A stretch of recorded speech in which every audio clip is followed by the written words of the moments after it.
Hi, I'm Rachel Stewart, president of Gardner White Furniture. We invite you to join us as we salute those who have served our country. On behalf of everyone at Gardner White, we are proud to present Fox 2's Tribute to Our Troops in a commercial-free format. We sponsored this program to thank veterans and their families for their sacrifice and service. Thank you for joining us as we now present Fox 2's Tribute to Our Troops.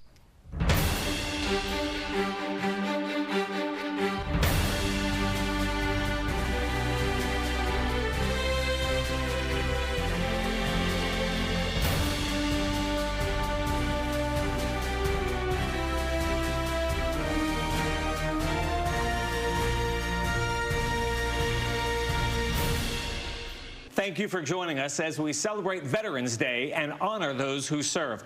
I'm Rich Luterman. And I'm Mamie Lang, and we're proud to host this annual tribute to our troops. During the next half hour, we're dedicating our focus to honor those who've given so much to our country.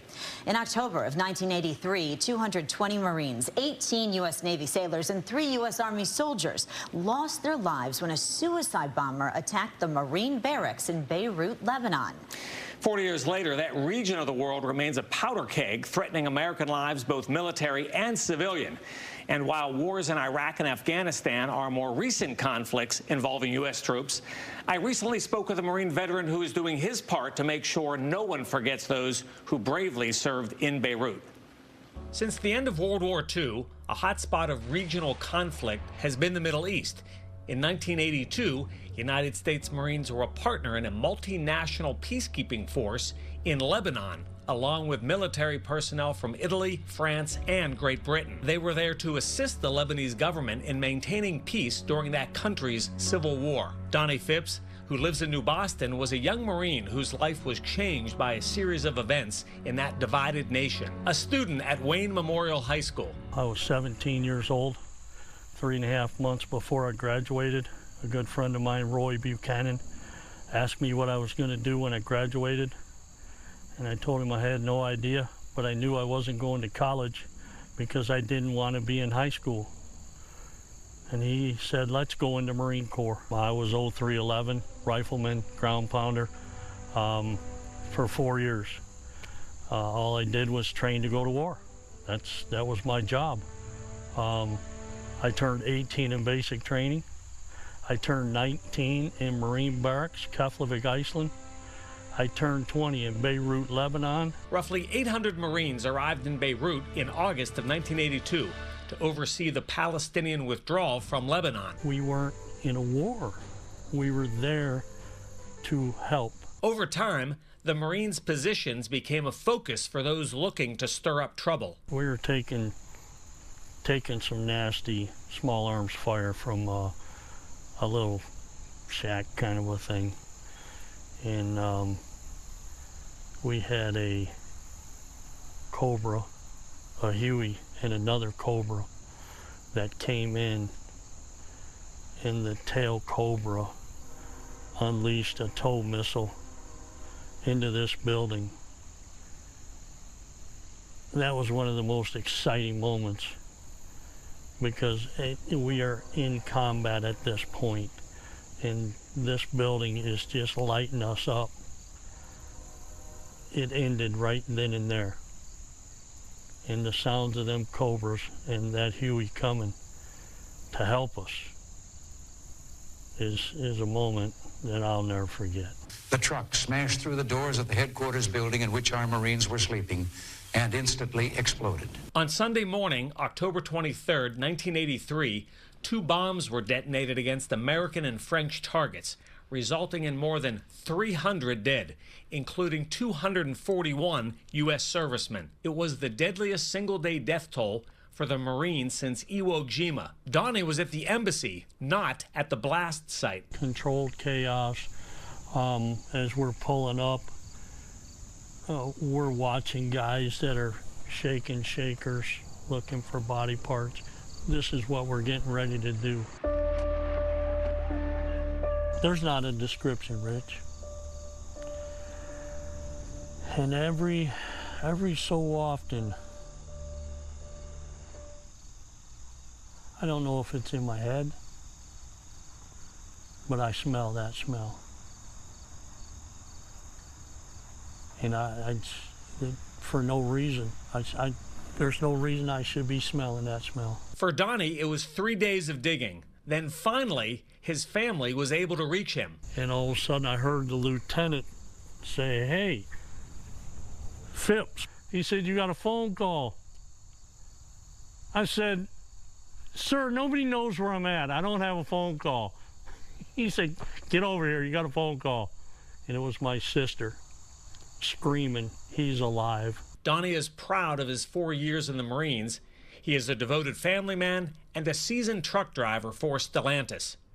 He insists on one thing only. Memorial Day, Veterans Day, you go to all these events and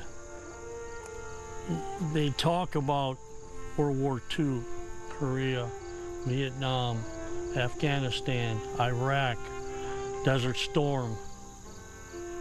But you never hear anything about Beirut. And that's why I have a shirt, and on the back it says "Never Forget." I can promise you, the Marines, sailors, and soldiers that served there will never forget. The families who left their loved ones over there that we were not able to bring home, they're never going to forget. And it is America's responsibility to never forget our Beirut veterans. We won't forget, Donnie. Thank you and all of the Beirut Marines for your service. The tragedy in Beirut was 40 years ago, but the Middle East today is mired in conflict, with Israel and Hamas now at war. And elsewhere, we continue to follow Russia's invasion of Ukraine. Many are concerned those situations could escalate. But as we learned from a surviving member of World War II's Tuskegee Airmen, the price of war is simply too high. Here's more of his reflection on his time serving in the armed forces. I am Russell Nalle, N-A-L-L-E.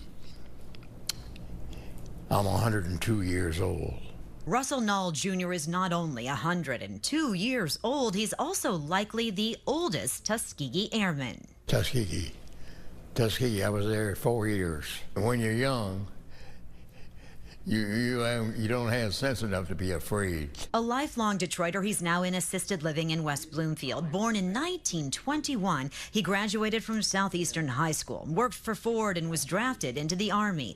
But he says he had always wanted to be a pilot. I had a friend whose brother used to fly, and I didn't know the first thing about flying at that point in time. We went to City Airport in Detroit.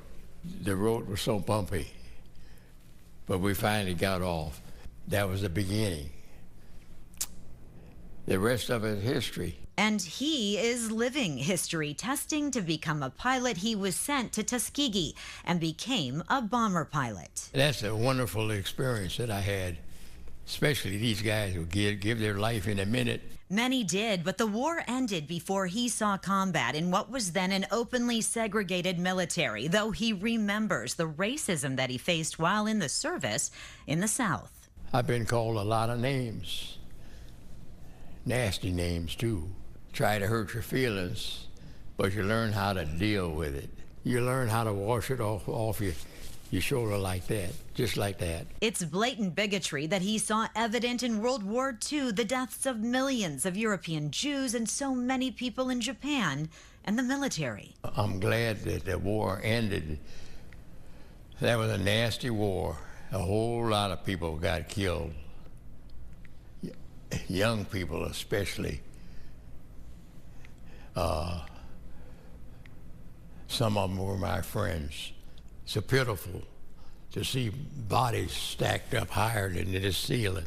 You shouldn't go around trying to hate people just because you don't like the way they walk or you don't like the way they talk. We gotta understand that everybody doesn't think the same way you think. You gotta respect everybody. Respect for others, the importance of education, beliefs he instilled in his daughter, grandson, and nephew. Dad has just been an accessible resource to us as far as, encouraging us to learn as much as we can, to be the best that we, can be, and make positive contributions, in society. Yeah. Yeah, education was always the key to everything. But Russell Nall's own education and training were not enough. When the war ended, he tried to become a commercial pilot, but the color of his skin kept him grounded. He became a photographer instead and then co-founded the first black-owned real estate company in the area. If I had to sacrifice again, I'll do it again. I have no regrets, none. But he does, at the age of 102, have a dire warning as the world faces increasing conflict, hatred, and death. Don't go to the war. Too many people are sacrificed all over the world. A stark and powerful warning from one of our elders who served in the Army and the Air Force. Now we turn our attention to the Coast Guard. As one of America's 6 armed services, the U.S. Coast Guard has been deployed to support and fight every major American war since 1790. Well, search and rescue is one of the modern-day Coast Guard's best-known operations. Jessica Dupnack got a first-hand look at some of the training that helps keep the Guard in Detroit always ready for the next potentially life-saving mission. All right, coming up.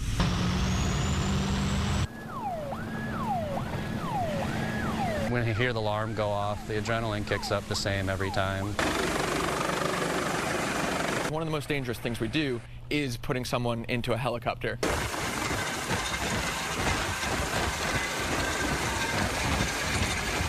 It never gets old, and if we get a chance to help at least one person out every duty period, it's worth it for us. This is the U.S. Coast Guard. Coast Guard District 9, which is the Great Lakes region, covers 1,100 miles of coastline. They're called coasties around here. At District 9, they're responsible for up to 1,300 search and rescue cases in the summer. And another 200 or so during the rest of the year. Michigan's a big state for the Coast Guard. If you've been on the water, I'm sure you've seen us. If not, maybe you've seen one of our orange helos flying overhead. It's a two-prong approach, by water and by air. Our mission this day on Lake St. Clair, daring and dangerous rescue basket training. It's exhilarating, but at the same time, it is important to stay calm. Pilots like Christina Silva have the high-intensity job to steady the helicopter above. This vessel, known as a response boat medium, 45 foot.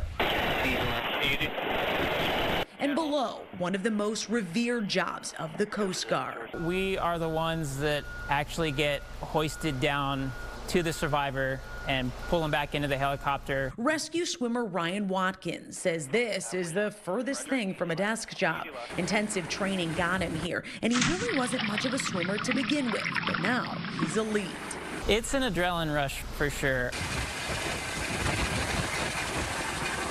Under the hovering helo, a crew of equally as well-equipped coasties navigating whatever these waters may bring. Basically, I make sure the boat's running how it's supposed to be running. That's important. And it's super important. On board, machinery technician Zach Askew, who joined with a friend right out of high school and never looked back. Super rewarding. That's another thing I tell people about the job is that, just how good it makes you feel, going home and saying this is what I got to do. These are the, lives I got to change this day. In Michigan, they have to shift their skill set at the whim of Mother Nature. We are very busy in the summertime. In the wintertime, the cases get much more dangerous just because of the cold water. We're training every day so that we make sure that when that call comes out, it's just instinct for us. District 9 is the second busiest sector in the Coast Guard just after the Gulf, making it a coveted position for a lot of reasons. Coming from California, living all over the country, being stationed everywhere, Michigan actually does have the nicest people that I've dealt with out here on the water, definitely. I'm Jessica Dupnack, reporting on Lake St. Clair. As a veteran myself, this annual tribute to our troops holds special significance for me.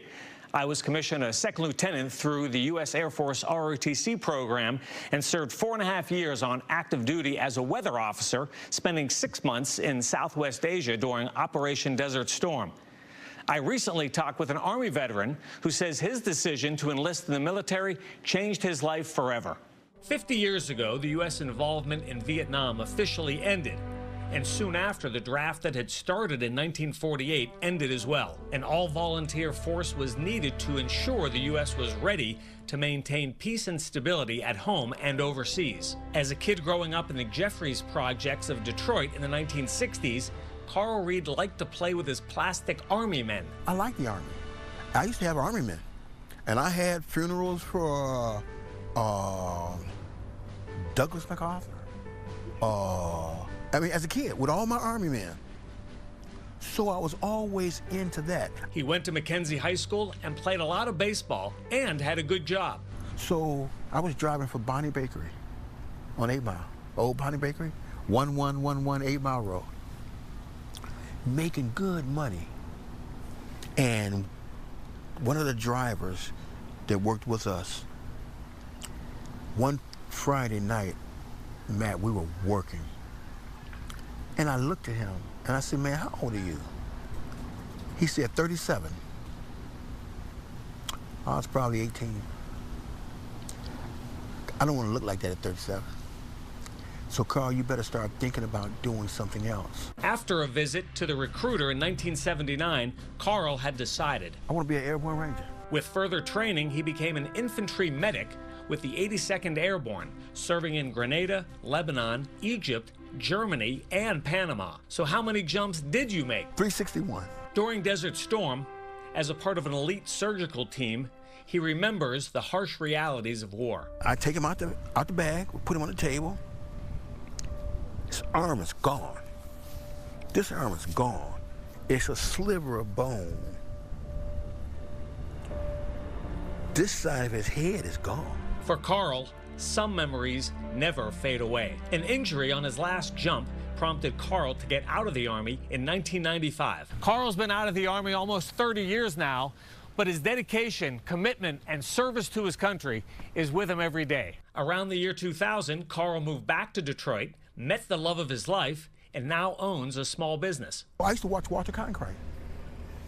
And every night he would say, so many soldiers killed. And I say, boy, you know what? I sure hope this war be over, because I don't want to fight. But I'm getting close. And then when I got to Grenada, now, Carl, guess what? This is for real. Me and Lane are back to back. Me and Lane are back to back. Bullets flying like people at home watching Johnny Carson. And I'm laying back to back. Now some stuff is making sense. See, Rich? Some things now are making sense. I love a soldier. Any soldier. I love a soldier. His loving wife sure is proud. He's an amazing veteran. I'm proud of what he's done through the years. But Rich, I'm gonna tell you, I was scared, but I'm from Detroit. This could be tough. We thank you, Carl, for being one tough Detroiter who has made us all proud of you. A filmmaker is looking for some help to finish telling the stories of the greatest generation. What started out as a chance encounter with a World War II veteran has become a mission to everyone to never forget. Here's Lee Thomas. Remember coming in on December 7th from playing outside. My father was listening to a radio program, and all of a sudden a bulletin came and said the Japanese have bombed Pearl Harbor. Here's some great footage. She's so good at that. That's the beginning of U.S. involvement in World War II, and the start of this touching documentary short from Mark Shalhoub as he sits in an edit bay at Highway Media in Canton, putting together his labor of love. Let's go back to that shot with the headline. I had 3 cousins my same age.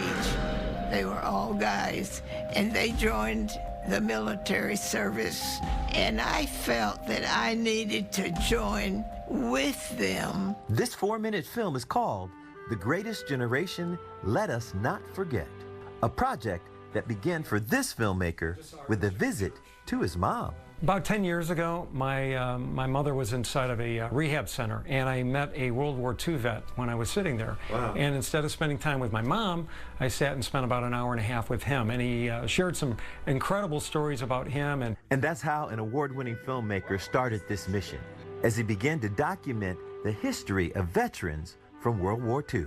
I flew 43 combat missions escorting the bombers.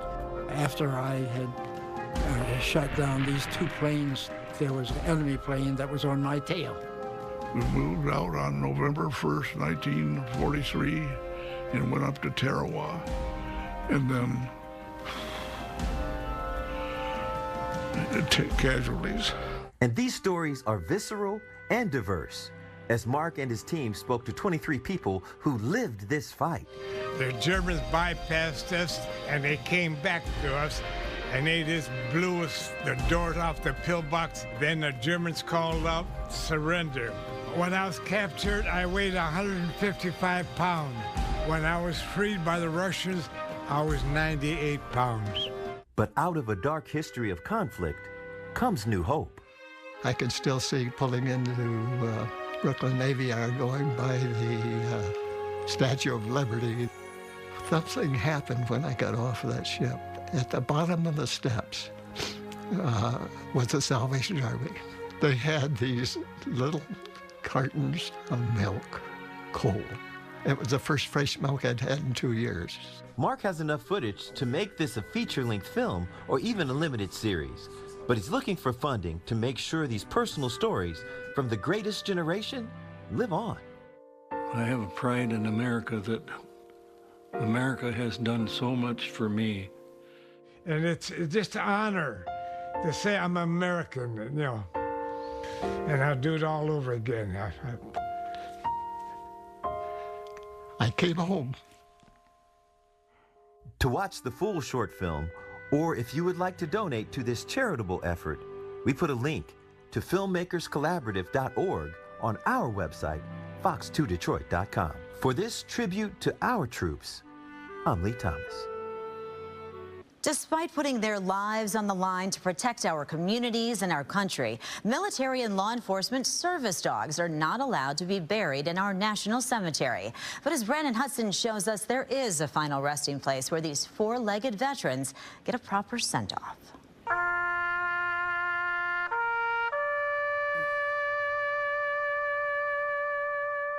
It doesn't matter if you're man or man's best friend.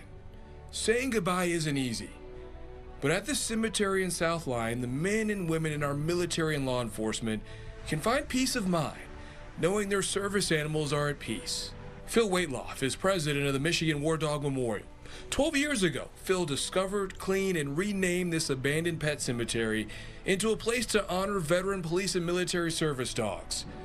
The site buried its first canine in 2013 and has memorialized 4,500 since.